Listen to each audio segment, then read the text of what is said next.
Well, I think that's all the questions I have, so I'm actually going to open it up to questions from the audience. Just as you ask your question, just please state who you are and keep your questions short so that we can hear from Aarti. So we'll start with the gentleman in the jacket up here on the second row.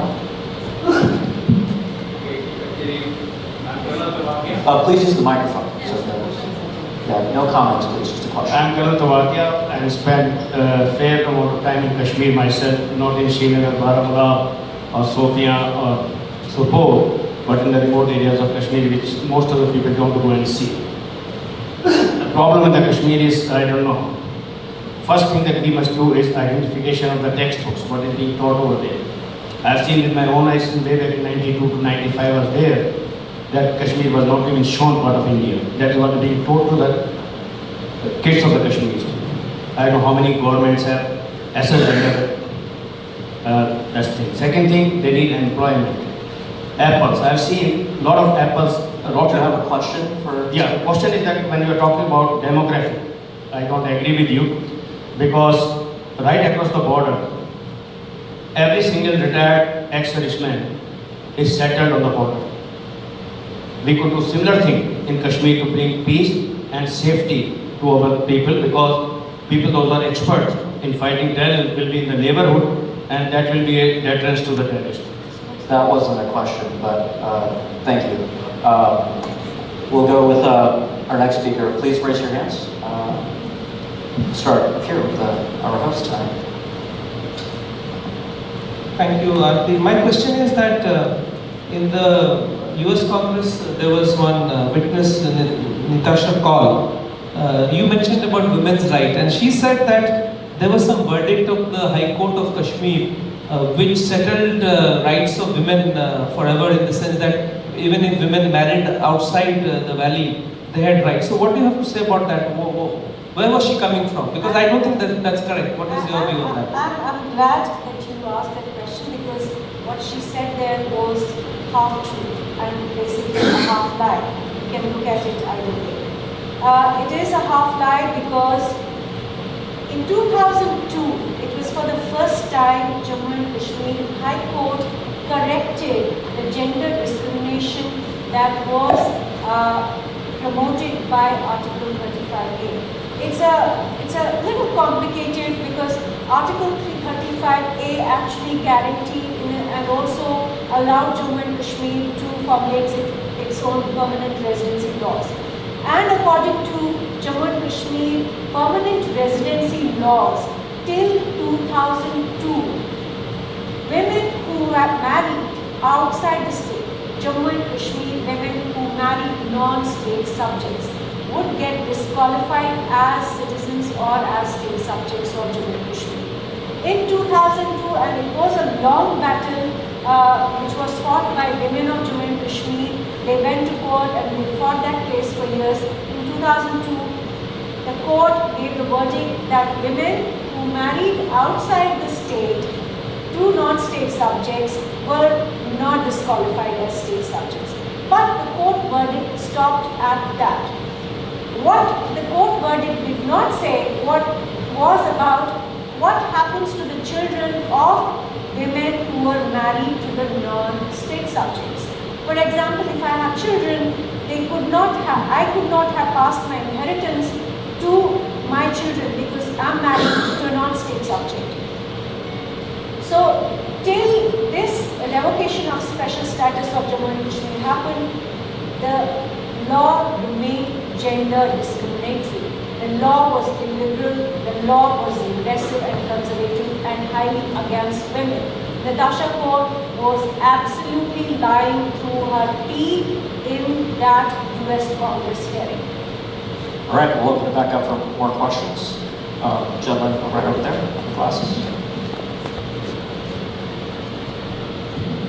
Thank you so much. My name is Anirudh. I'm a research fellow at the Governance Lab.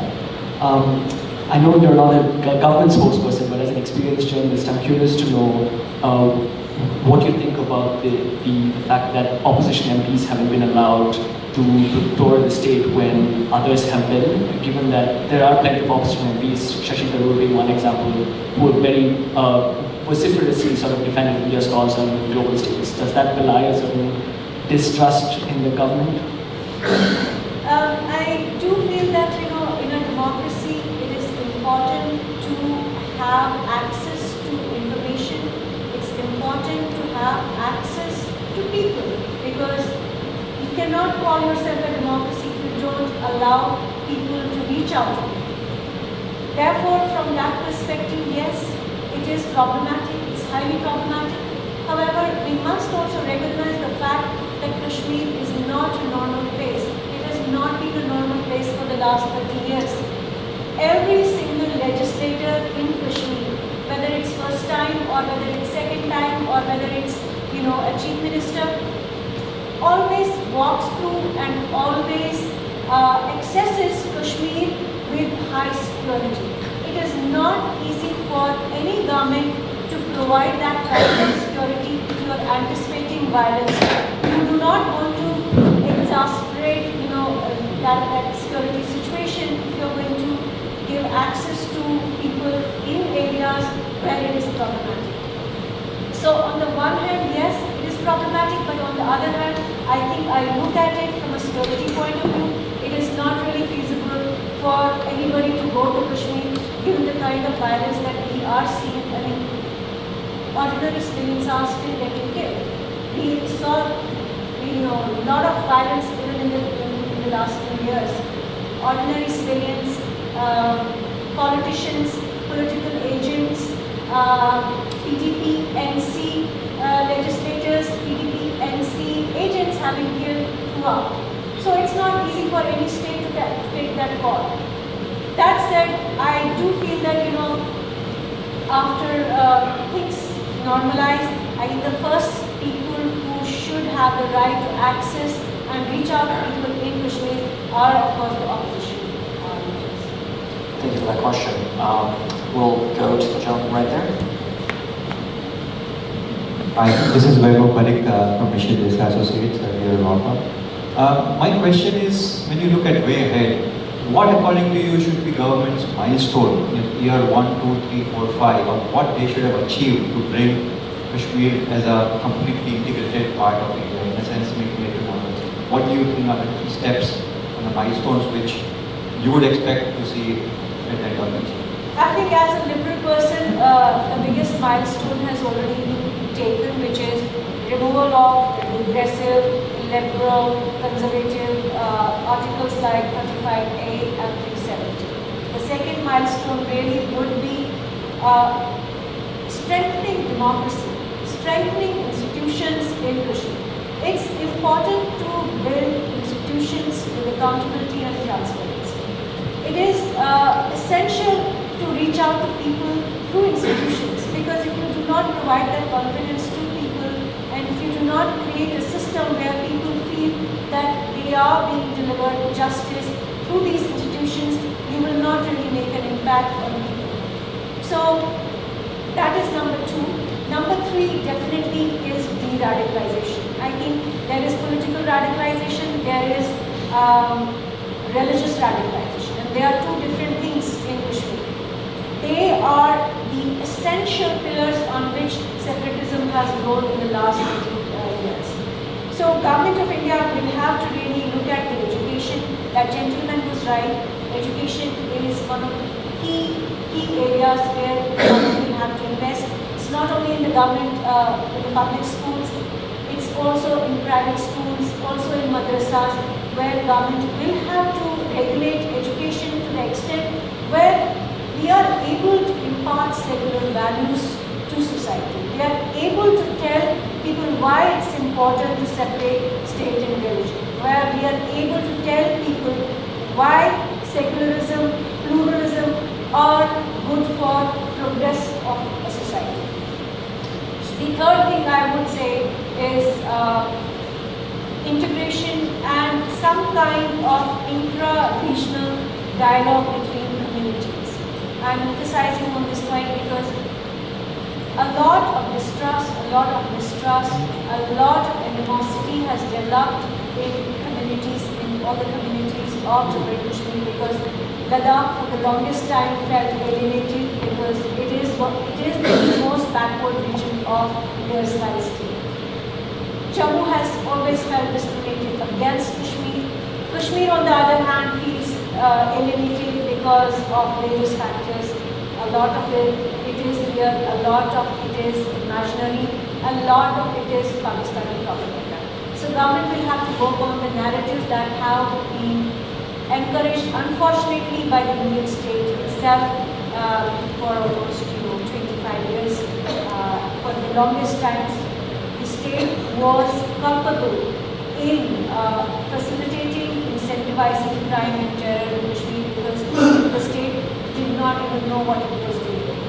For the longest time, Indian state's formula or policy was to buy out separatist militants who were actually working for Pakistan.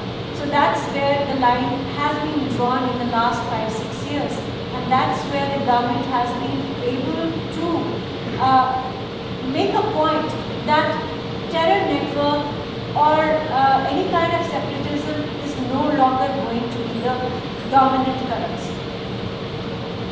So if I can just take the moderator's prerogative, I just wanted to ask about de-radicalization and stepping back the insurgency. It's not an easy thing to do. A lot of countries have had a lot of trouble with it. I'm wondering if there's any models, to your mind, of de-radicalization, counterinsurgency efforts that you think have the most salience in Kashmir today. Well, I believe that de-radicalization will happen not only because of the efforts of the state.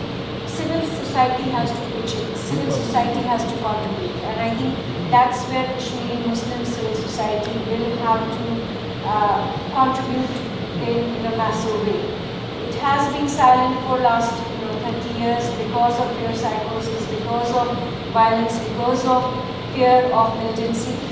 But I think a large section today internally is introspect. I think there is a churning going on within that progressive section of Kashmiri Muslim society where they think that they need to intervene and they need to rescue the radicalized section of society. How they will do it, I'm not really sure, but I think with the help of the state, civil society can come forward and take that plunge into de-radicalization of society. I cannot think of an immediate example of de-radicalization in the rest of the world, but I do have an example before us, is Punjab, where we have had militancy for a long time, where society was torn apart because of violence, Pakistan-backed violence, and yet Punjab was able to move on. Punjab was able to completely reorient itself towards progressive values and progressive society.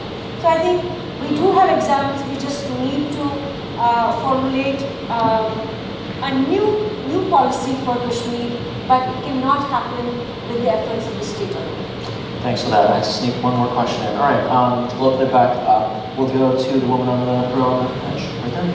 Hi, my name is Neha, and I'm the founder of Shakti Foundation. So I was watching that televised congressional hearing, and it seemed like you were being cut off, you were being talked over, you were practically being heckled and lectured, and it sounded like you were not there, you were not being allowed to present your side.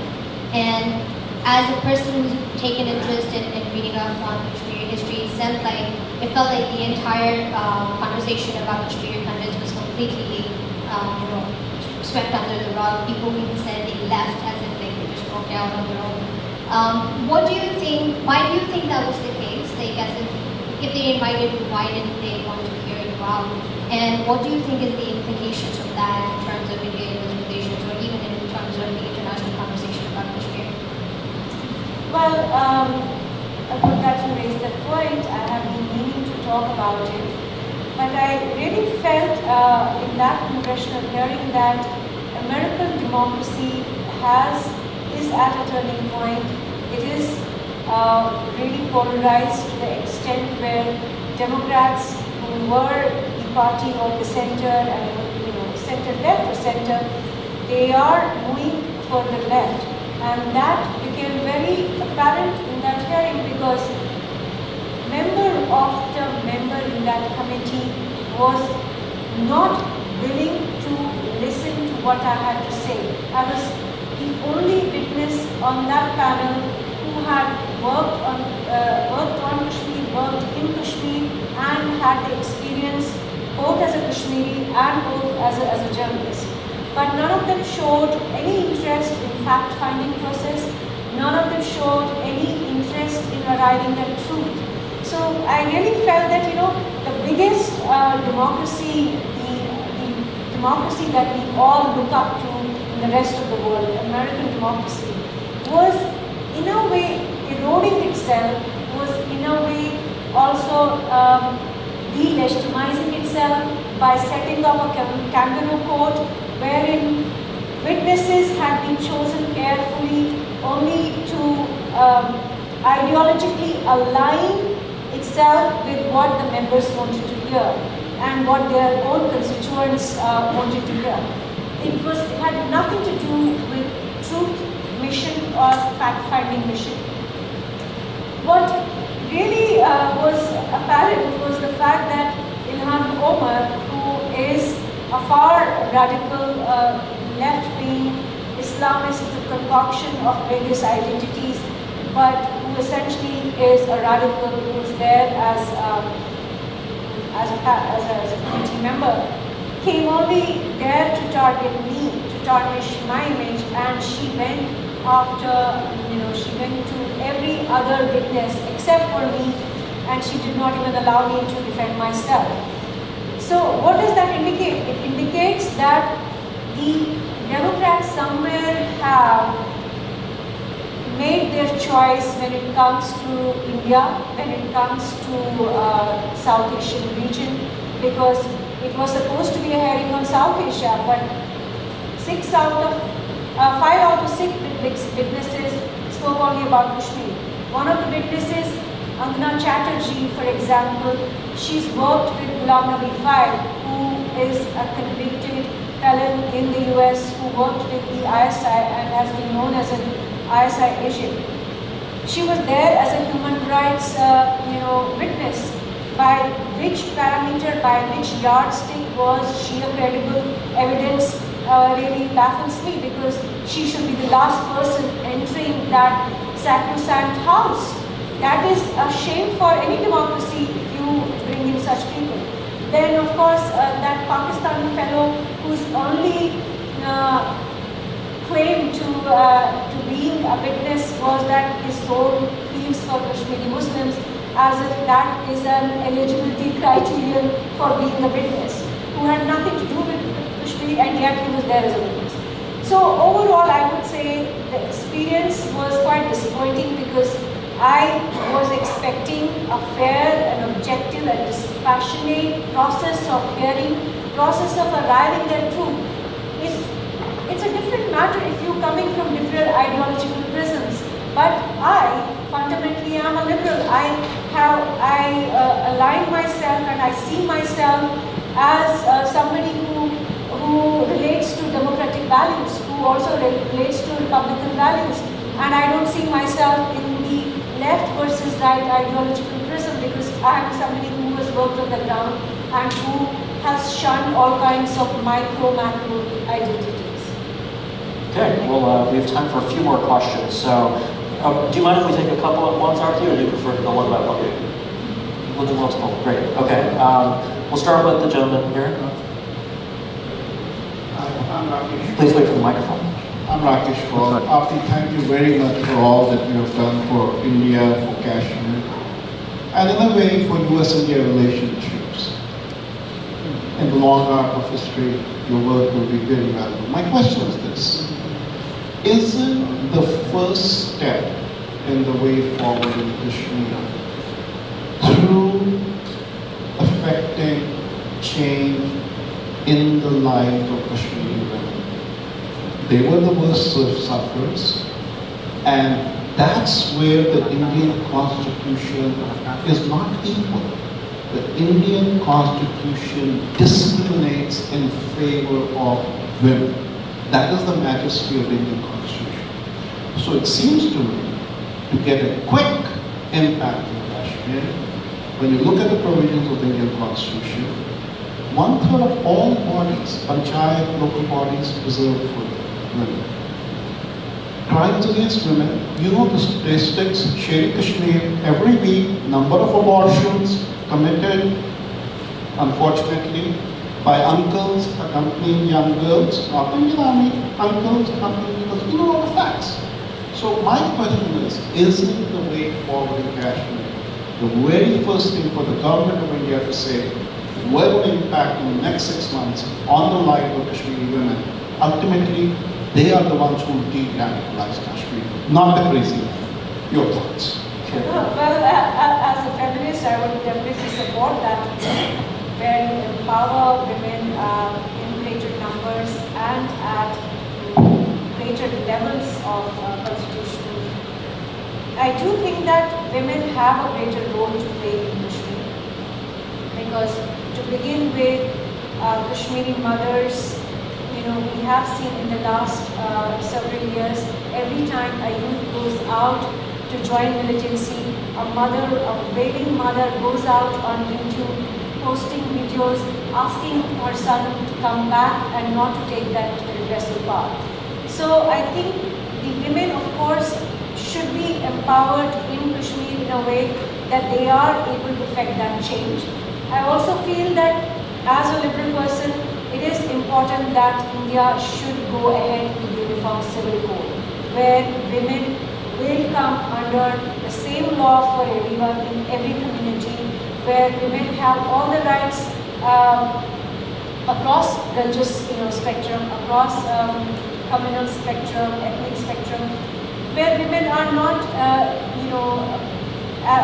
not used as second fiddle. I think there is a lot of discrimination still going on within societies, and I will not go into which society is more aggressive right now, but there are aggressive strains within our own communities across India, where women still do not have the freedom that I have enjoyed as a woman, as a girl born to a progressive family. There are women who still do not have the right to marry the person that they want. There are women who still do not have the right to wear what they want. There are women who still do not have the right to what they want to do in their lives as a career choice.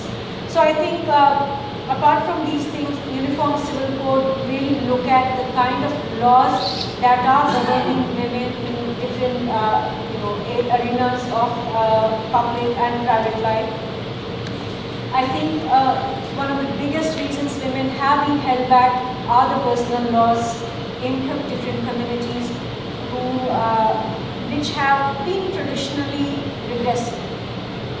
In Kashmir, I think Kashmiri women have been to some extent open about politics, open about entering political space, open about entering political positions and public positions.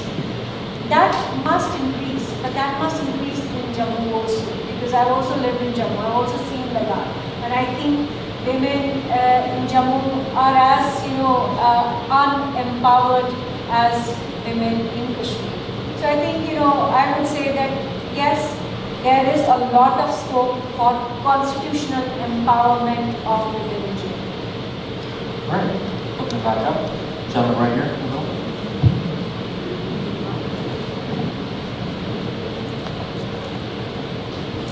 So my wife's family is from Gujarat, and so her parents are very prominent supporters of Modi, and so I can't ask them certain questions because I want to stay married to my wife, so I will ask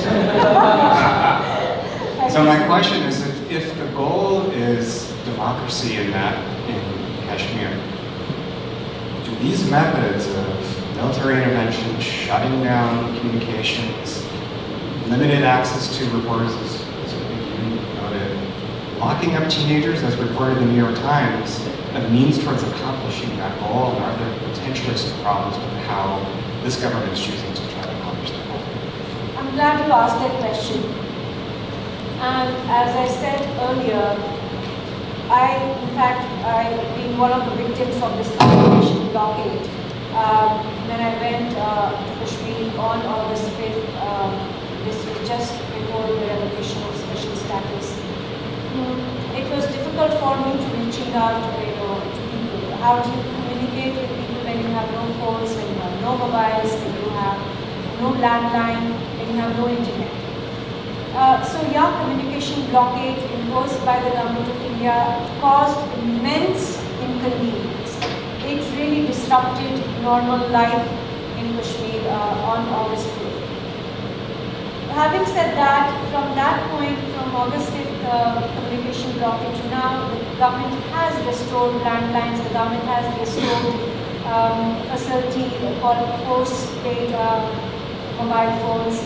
The government has not restored internet, and that continues to be a major problem. But I, as a humanist, and I, as a journalist who has worked on the ground and who's seen violence very closely, I've been in a dialogue